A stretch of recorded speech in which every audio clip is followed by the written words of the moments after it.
গোয়েন্দাদের চোখ ফাঁকি দিয়ে গেল বছর ৭ অক্টোবর ইসরায়েলে ঢুকে হামলা চালিয়েছিল হামাস, যার পাল্টা জবাবে টানা ১ বছর ধরে গাজায় নির্বিচার হামলা চালাচ্ছে বর্বর বাহিনী। যে যুদ্ধ ছড়িয়ে পড়ে লেবানন, সিরিয়াতেও পাল্টাপাল্টি হামলায় অশান্ত হয়ে ওঠে মধ্যপ্রাচ্য। গাজায় হামলা শুরুর ১ বছরের মাথায় সোমবার ইসরায়েলের কয়েকটি বড় শহরে হামলা চালায় হামাস ও হিজবুল্লাহর যোদ্ধারা। এ সময় ইসরায়েল জুড়ে সতর্কতা সংকেত বেজে ওঠে।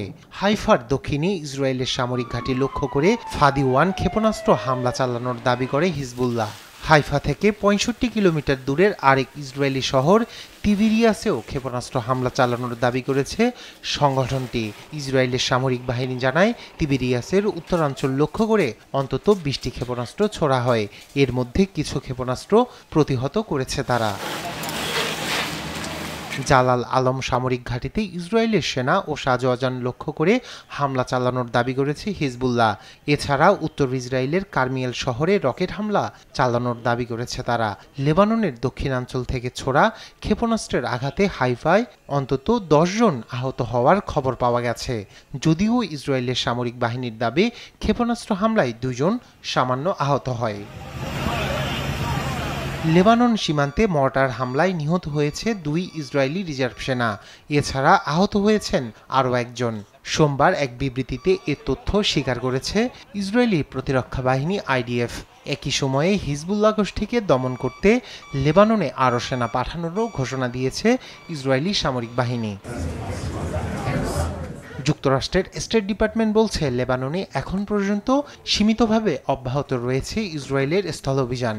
ওয়াশিংটনের প্রত্যাশা, ইসরায়েল লেবাননে হিজবুল্লাহকে এমনভাবে টার্গেট করবে যা আন্তর্জাতিক মানবাধিকার আইন ভঙ্গ করবে না এবং বেসামরিক হতাহতের ঘটনা কমিয়ে দিবে বলে জানান স্টেট ডিপার্টমেন্টের মুখপাত্র ম্যাথিউ মিলার।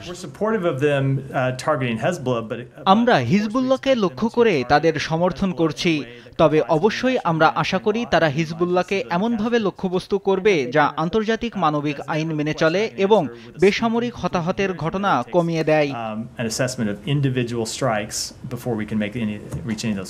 চলমান পরিস্থিতির মধ্যে স্থানীয় সময় সোমবার সিরিয়া লেবানন সীমান্ত পরিদর্শন করেছেন জাতিসংঘের শরণার্থী প্রধান ফিলিপ্পো গ্রান্ডি।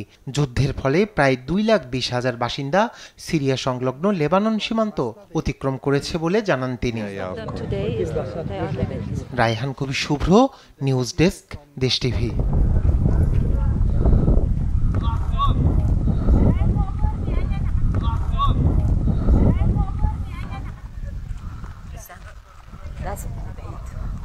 انا عم روح ابعد. لا ما انت قربت خوفت.